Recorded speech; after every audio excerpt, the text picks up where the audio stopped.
Yeah, I don't want to go to jail for anything. I'm much too, like, weak. And you're pretty.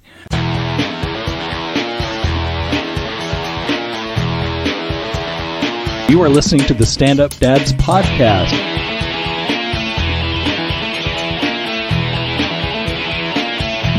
This is hecka boring. Yeah, it is. Let's try again. So you went to Universal for the second time in 2 weeks? Yes. All right. Yes. Because our passes were good until the end of this week. So Okay. got another visit in. This time we took my brother and Oli. Yeah, it was awesome. Of course, hit Harry Potter again. Buck in the jar. Olivia rode Jurassic Park Nice. 3 times. And that was her last one there of being terrified of Good. it. And it was a big deal. And she really got me because she can act so well. Like, she really, because usually I can tell when she's joking. Mm-hmm. We ended the ride and it was my nightmare. She started crying. Why? To fuck with me. Oh. It worked. Totally. Me and Doug were like, and she was like, I was like, oh my God. And I was like, because the drop was like nothing. I was expecting the way they make that building. I'm like, how far up is that drop? And I was like, that was nothing. But yeah, she started crying and she can do it good. Whatever dude she ends up with is Oh fucked. my God. Yeah, there's no way to tell. I was like, oh my God. And then we rode it like 2 more times. And yeah. So that was the big deal, was like she got over like a major fear. You know, other than Walking Dead, if they ever start that one up, Sure. she's not going in that one. Probably a good idea. This is Rob and Mike. You're listening to Stand Up Dads. Even before the show started, Mike owes $1 for the Harry Potter jar. I will owe more because I love talking about it. And well, the good news is we're able to put a down payment on our own studio that we're going to build. yeah, but these between your Harry Potters and my swearing. Yep. Damn it. Anyway, this week we're talking about peer pressure. It's not always bad, because I mentioned a couple weeks ago that there's times where peer pressure is not it's a good thing. There's a positive peer pressure, because my kid is freaking feral and he really needs other kids to help keep him in line. Yeah. He doesn't give a shit what we say, but he does care what the other kids say. Yeah, it's completely different if another kid tells you, like, that shirt's stupid. Yeah. Or that shirt's got something, but I love this, I'm going to wear it wherever. And then you get made fun of and you're like, I'm getting rid of that. Yeah. If his little girlfriend sees him fart and sniff it, say, do you think she's going to like that? No. But he'll do it like crazy around us. Yep, until it happens, and then the peer pressure will start. Joy. Well, here's an interesting take on peer pressure that I never thought of before. Here goes. This is one dude, when we were in class, our teacher gave this book. This dude, he wrote a series of books on different social ills, and this one particular book was about peer pressure. It was good. It was called Green Eggs and Ham. It was it was deep, man. I learned, you know what I'm saying? I got it, man. At first that dude was, hey man, why don't you try some of these green eggs and ham, man? And then dude was like, no, man. Then the other dude was like, come on, man, try some of these. You know, I'm paraphrasing. Yeah. Yeah. Come on. I like that. I remember some stuff. That dude gave in the end, man, and that was sad. You know what I'm saying? He was like, man, I love green eggs and ham, man. It was nasty, man. Then I read the follow-up book. It was called How Sam I Am Died of Botulism. That was, and he rhymed with botulism somehow. That was Tim Northern. I'll include a clip for that in the links. It makes you look at Dr. Seuss in a completely different way. It is. Yeah, it's true. Come on. Yeah, it's like, fuck off, man. Just try it. I'm going to harass you nonstop. I mean, I get it. It's like, yeah, it's good to try new things, but Jesus Christ. But I don't know. I was thinking, I asked Kim what was the stupidest thing she ever did, based on peer pressure. Yeah. And she told me when she was, I think, junior high age. Yeah. And this is going to date all of us because she got busted at Toys R Us for swapping the price stickers from a box of Magic Sand to a pack of batteries. Because she didn't have enough to pay for the Magic Sand. That's a good one. So they caught her, and security actually held her back. And her parents are all but the thing is, her friend told her to do it. And the fucked up part is her friend's mom forbid her to hang out with Kim anymore because she was a bad influence. And Kim's like, man, her fucking sister was stealing makeup from drugstores like left and right all the time. Wow. So, but the good thing is she learned her lesson real quick. Like she never did. She didn't want to do it in the first place. But she learned the lesson and they didn't because the parents thought, yeah. Yeah, she's still mad about it. It's been over 30 years. She's still pissed off. I would still be too. Fuck that bitch. But I don't know. Did you ever do anything stupid for it? God, I'm sure I did, and it's just my terrible memory. Kid ones where people got me to do something. I'm trying to think. Or when you were doing it. Oh, well, yeah. I mean, there's times I try to think a lot when I was a kid. I know when I was in my 20s, one that made me think, which is really horrible. We had a party and a friend came over from one of my work buddies came, and when he came, he's like, I'm not drinking. And for some reason I took that as like a personal affront. And I was like, not only are you gonna drink, you're gonna drink from my skull mug. And I had What's the skull mug? It was this giant glass skull mug from like Treasure Island in Vegas. It was like at least 32 ounces, maybe more. And I don't know why, but he listened to me. He's like, but I don't want to. I'm like, you're going to drink out of it. And he drank out of it until he like vomited on the lawn. And then I saw him like, what an asshole. And I don't even know why. Like, why did I get so mad? Why don't I just say, all right? But for some reason, I'm like, you shall not enter. I remember you doing that shit to me in high school. Did I? Quit being a pussy. All right. And make you do it? Yeah, and make you drink or whatever.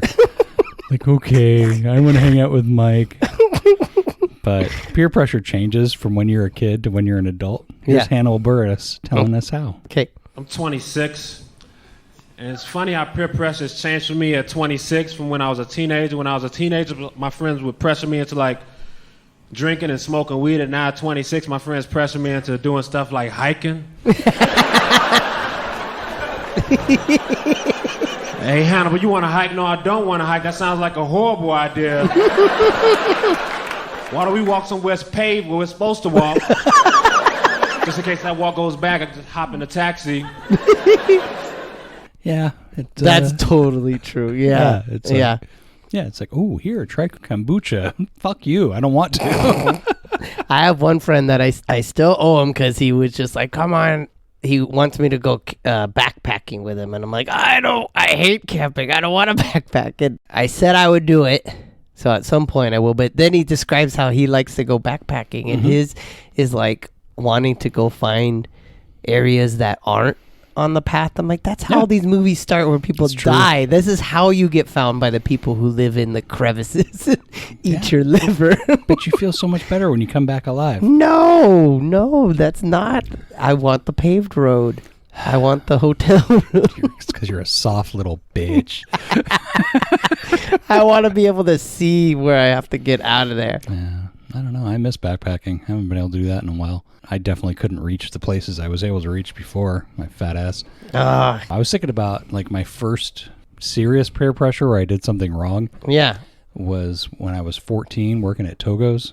Yeah. And I don't know if Togo's is everywhere. It's a sandwich shop. Yeah. And back then they sold beer. Mm-hmm. Let's see. A Budweiser long neck was 90 cents. That's how old I am. Wow. And a bag of chips was 45 cents. So anytime... This is what I was told to do by the I think the statute of limitations is passed, so I'm not getting anyone in trouble. And you were like a minor. I was 14. Yeah, you shouldn't even, they were letting you sell the beer. No. Well, yeah, that's the other, well, that's true. How I didn't old think we about were. that. Yeah, that's how old it is. But yeah, so chips were 45 cents, a beer was 90. So anytime someone ordered 2 bags of chips, we rang it up as a beer because it was a lot easier to explain missing chips than missing beers. Oh. And we kept a tally next to the register. Oh. So we knew when we closed, we had so many beers we could drink. Because they wouldn't bat an eye at a missing case of chips. Uh-huh. But if they were missing one beer, they get all upset. Mm-hmm. So I was doing that. Dang. And I was such a Dudley Do-Right when I started working there. Like I remember like my first night doing dishes at closing. Yeah. Like the normal person, it would take 15 minutes after they closed just to... Pretty much they were just getting the dishes wet and setting them. You know, the dishes being like those hoods where they, the stuff on the steam trays. I was there for 3 hours because I was trying to make him look like brand new. Oh no! I was that like. Yeah, you Let's want do this because it's right. a new job. Yeah, 14. Yeah. But yeah, I got so fucking trashed. And so that was my parents told me to get a job. I got a job, and I learned how to drink for free. I remember riding. I used to ride my bike to work, and I was just riding home, just plowed. Oh my It god. was pretty sad. Then along the drinking peer pressure, there's I've never seen this guy. His name is Frenchie. I believe it's Australian, which that doesn't make any sense. Yeah. But this is his take on peer pressure in Australia. So I love Australian culture. One of my favourite things about Australian culture is our peer pressure culture. We have so many different ways of getting our friends to do something. It's a fucking art. It really is. And usually all we want them to do is to come out with us or to drink. That's all we want. We've got the classics that you're scared, you won't do it, you won't drink that beer from your shoe, you won't shelve that ketamine, you won't inject meth in your eyeballs. Fuck off, I won't. We got the you've changed, you used to be cool. The old you would have done it. The old you would have got your dick out at Subway. Oh, fuck, Woody. Oh, it's coming out then. Who wants a 2-inch? We got a lot about the boys. Yeah, the boys. Do it for the boys. We got do it for the girls, but it doesn't work as well because girls aren't as dumb as us. We got this one line, my favourite line, the most Australian line you'll hear in your life. Simply, don't be a shit cunt. Have you ever heard that? No, that's amazing. No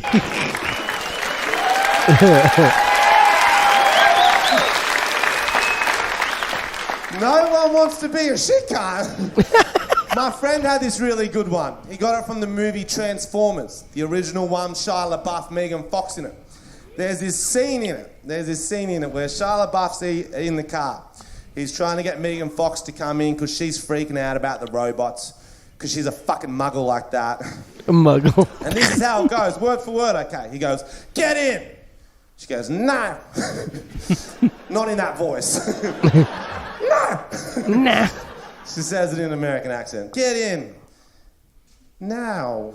Okay, I can't do fucking accents. Get in, no. Then he says this, you can look it up. Word for word, he says this, he goes, in 50 years from now, when you're looking back at your life, don't you want to say you had the guts to get in the car? Isn't that the same line Ivan Milat used to say? So I had to look up Ivan Milat. Yeah, who's that? So apparently he was an Australian serial killer in the early 90s. And he was known as the backpacker murderer. That's a great one. In 50 years. He was the equivalent of our Ted Bundy, pretty much. Okay, so now we've already touched upon people backpacking getting murdered by a serial killer. Whoa, even another way I didn't consider of why I shouldn't go backpacking. So at first I heard that. I'm like, what the fuck? And I looked it up. I'm like, oh, God, that's hilarious. Here goes.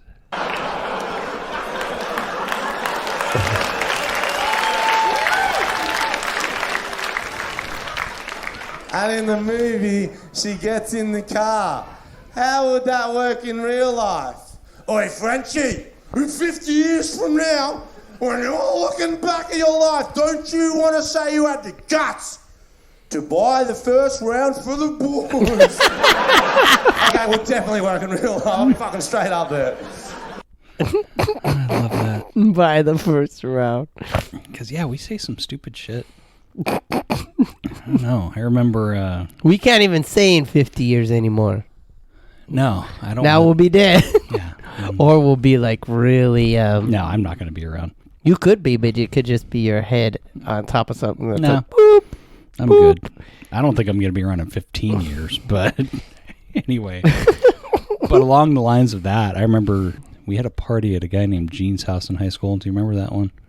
No. It was our senior year. It was the one where a young lady pooped herself. I think I was there, but I didn't. Yeah. I wasn't there for that part. Okay, well, Mark and I were there, and I was his ride, and we were in Newark, and I had to take him back to Castro Valley.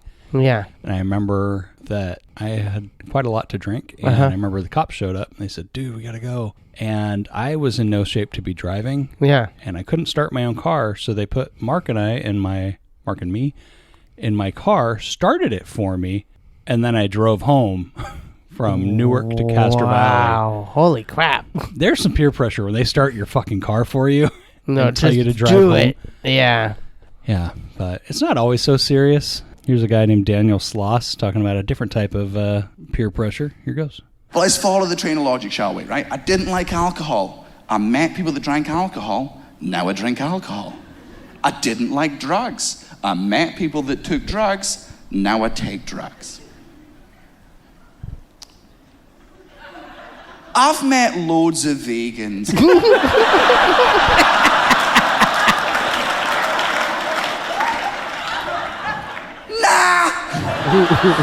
And that's why I love vegans, because vegans have proven that peer pressure does not work.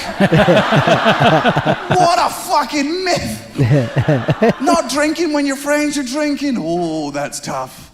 Saying no to a joint when all of your friends are high. It's never been done before. But eating steak at a table full of vegans.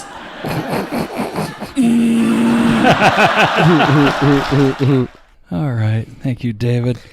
I guess we had that story. We just can't say who told it to us about the gookie cookie. Oh, yeah. That's just fucking...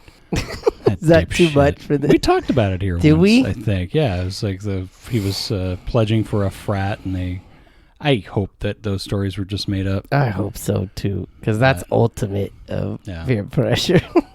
Yeah, just to, I think if I were, I'm not a fan at all, but my thing would be just to make these people do these humiliating things. And the one guy that said, fuck you, I'm not doing this, I'd pull him aside later. It's like, you're the guy we want. You passed. You passed. You passed. All these guys, we're just going to keep torturing him until they just wash out. Do they give up? And that's not right to do either, but still. Yeah, that's true. I guess, it makes sense that peer pressure only works if what they're suggesting something you would do. Because I remember at the end of high school, two of our buddies, it was Roger and Mark, that were going, dude, join the army with us. Yeah. And we were watching movies. I do it. And I was like, nope. I took the ass fab with those assholes. I was like, nope. See, you almost said, I was like, No, I'll watch you could have movies any with job you. you want. The recruiter was just too slimy. I was like, no, this is a bad idea. Yeah, see, that one didn't work on me at all. I was like, nope, I'll be the one that dies first. Nope. Yep. And it's like, yeah, peer pressure works when it was other stuff. Like, want to drink with us? All right, you guys are mean. Oh, you want to do this? Yes. But that was like, nope. Although I do recall one of those guys was the one that said, I'm sick and tired of people telling me what to do. I'm joining the army. So that made me like, oh, maybe this isn't such a good idea. Yeah. Fuck. Well, I did find an article called When Peer Pressure is a Positive Thing. It's kind of a long one, but I'll just go over the highlights, and I'll post a link in the show notes. You can check it out. But, usually what we're afraid of is, other classmates telling them to drink, skip school, just do stupid shit when they're driving. But they can actually do good stuff because kids look to each other for guidance. Yeah. So one friend's good example can go a long way. Positive peer pressure often involves more encouragement and support than actual pressure or persuasion. Yeah, like when I used to make you go to church more and got you to... No, that never happened. Not once. Jesus Christ. So here's some examples of positive peer pressure. One would be forming a study group where you're all in it for the same reason. Yeah. It's not an adult that's telling you to do it. It's just some other kid thought of it. So it's like, okay, well, he wants to study, so I'm not going to come off looking like a dork, and we can still have some fun in it, that type of thing. I felt like that's less peer pressure and more of accountability. Like you're working together. And Yeah, but if the kids, they're pressure is not the right word. They're just encouraging you, hey, let's study together. Yeah, that's better, because it's not like you missed this, like you suck. Mm-hmm.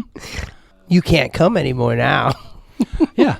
And then there's putting a stop to gossiping can be a positive peer pressure just by, why do you say that? That type of thing. Yeah. And it's like, oh. Yeah. Just the fact that someone's willing to stop piling on. Yeah. because, you know, you and I are both guilty of just like, Oh my God, yeah. trying new things. A lot of times, kids aren't going to try it because they're afraid to do it alone. And if another kid goes with them, Yeah. they're willing to try it. You know, like someone wants to go join a club or something. This is true. I remember freshman year of high school, like we were both talking about wanting to join football, but we weren't sure about, well, what do I do? I never played, you know, that type of thing. Oh, that's right. And in a way, that was peer pressure because the coach was like, join wrestling because I'm the coach. And we're like, okay, the coach told us to. And then I lasted like 2 weeks. That was the worst ever. I hated wrestling. I wish I stuck with it, but my dad made me stop. Really? Yeah. I had to fake my paperwork to play football. Wow. Why did he make you stop wrestling? What was it about the wrestling? In his mind, wrestling was WWF.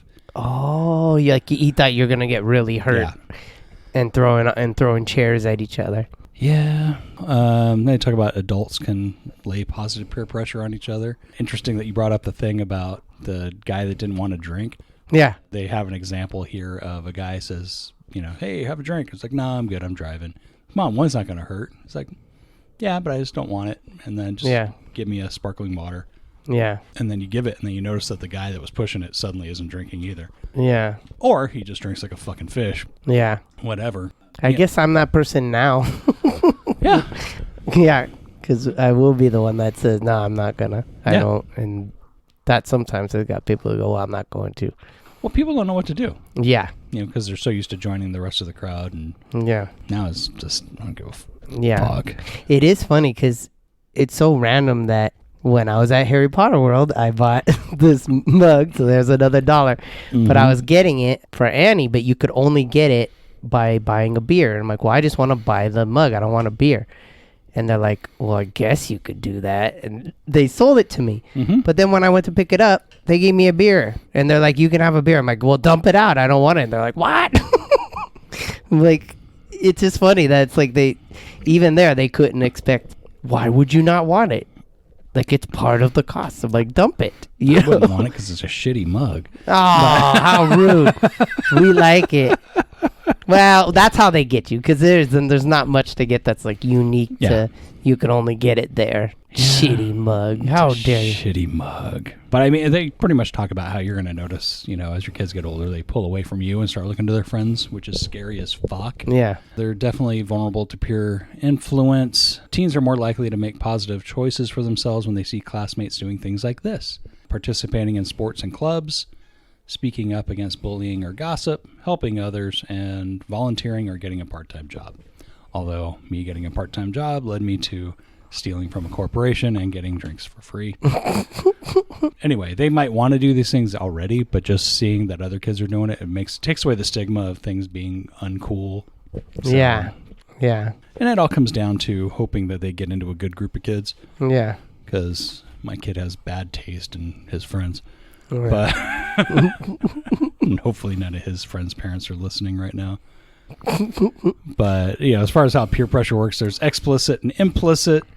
The explicit is, you know, like a kid says, hey, we're all skipping class because, you know, Mr. Dixon's an asshole. Come with us, you know. Yeah.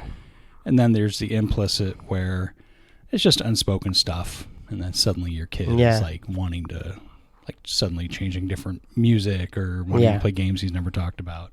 It feels a little bit like peer pressure when you're trying to get your kid to do something new, like getting Olivia to ride those rides. Mm-hmm. A lot of times I was like, you're going to be fine. Yeah. It's going to be every other ride you've ever ridden. Mm-hmm. And, you know, it does feel like it because by the end, because there's a lot of times where she'd be like, I said I don't want to go and stop bothering me.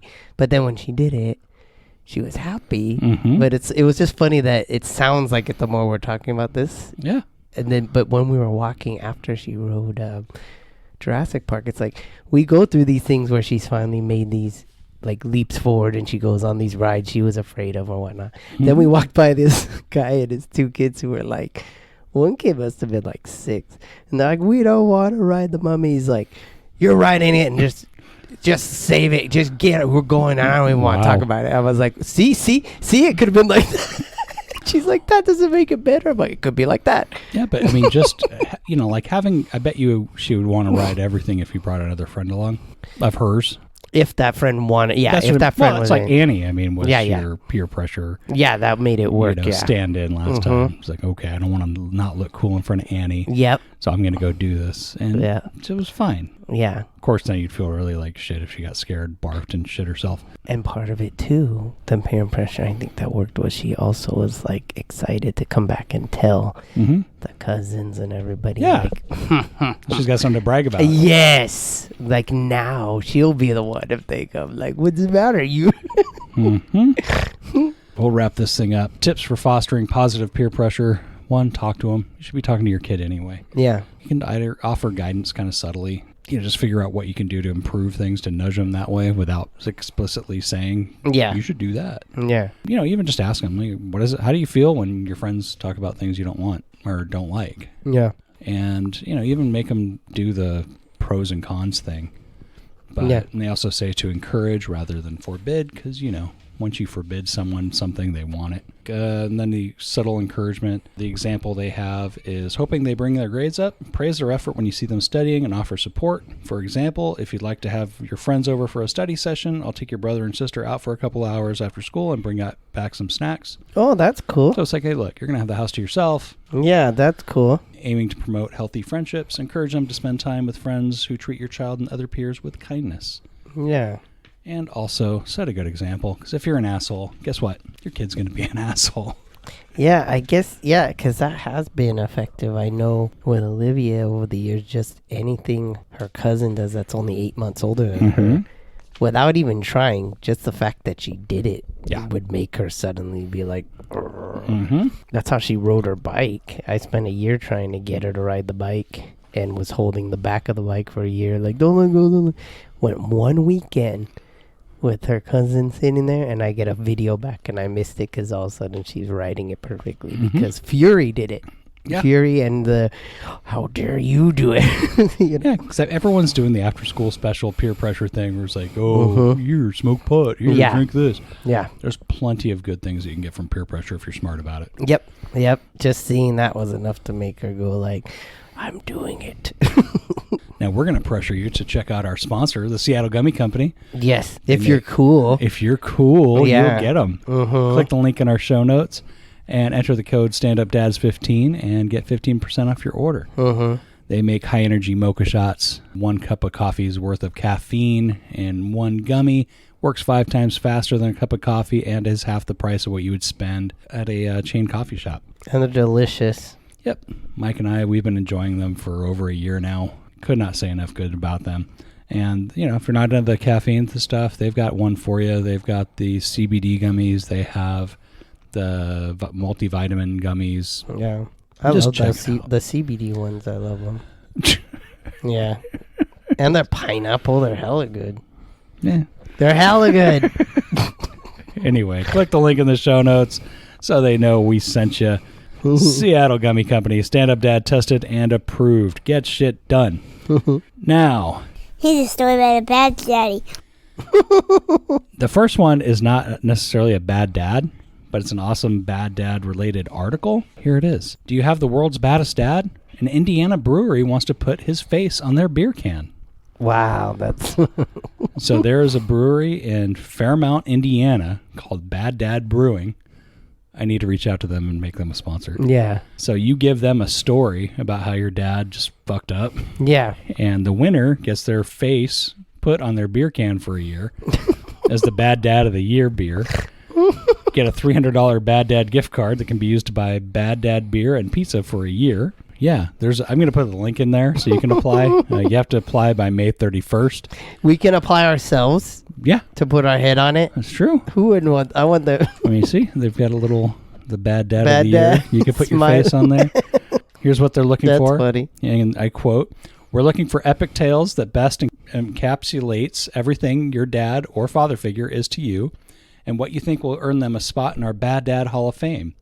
A funny story, bad advice, a famous dadism, or anything you can think of that shows us how your dad hilariously succeeded at being a number 2 dad. Photos and videos are not required, but highly encouraged. The more badass and downright crazy, the better. But please, nothing illegal." That's awesome. I am going to put that up there. Apply. Let me know if you guys do. We just had Mother's Day. In honor of Mother's Day, our bad dad is a bad mom this week.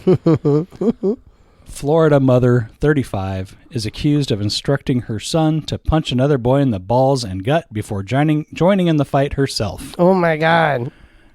She joined in the fight herself. How old was the kid? And that's what pisses me off. I looked this up because the last line, the ages of the children, were not mentioned in the report. So she's 35. I mean, the kids could be anywhere from single digit to high school. This is true, yeah. And she's in Florida, so I'm going to say the kid was like 14. Yeah. But yeah, so apparently she was confronting a child about knocking over a baseball hoop and encouraged her son to confront him. They arrested the mom on Friday in Orange City. The victim was walking alone down the street when the mom confronted him, shouted at him, and then called for her son to come out of her house and fight him. Oh my God. This bitch is crazy. So it wasn't even like the son got in a fight and she jumped in. Yeah. She actually was the one who started it. Yeah. The son started smacking the other boy, and then she told him to hit the boy in the balls and gut, and then she joined in. She punched him in the head, slapped him, and when he tried to get up. The victim had a large cut on his forehead. Her knuckles were bruised. Then it was for knocking a basketball hoop over? Yeah, like the day before. You know those ones that you set up on the street. Oh, so they walked by and... I don't know. I mean, this could be, she just could be crazy. Or she, yeah. But she's facing charges. Like, oh, wait, I'm sorry, you're the wrong kid. Yeah. Sorry about that. Happened the day before. Yeah. So she admitted offering guidance while the fight was happening. Oh, my God. She is facing charges of child abuse and contributing to the delinquency of a minor. And she fits into horrible peer pressure. She was forcing her kid. I mean, the kid was getting peer pressured into Come on, yeah, that's what I mean. Come on, hit him in the balls. Don't be a pussy. I know. That's, the worst peer pressure.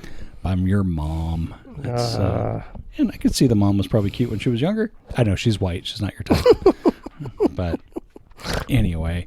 She was probably great. I don't know. Email us. Tell us what you think at thestandupdads@gmail.com.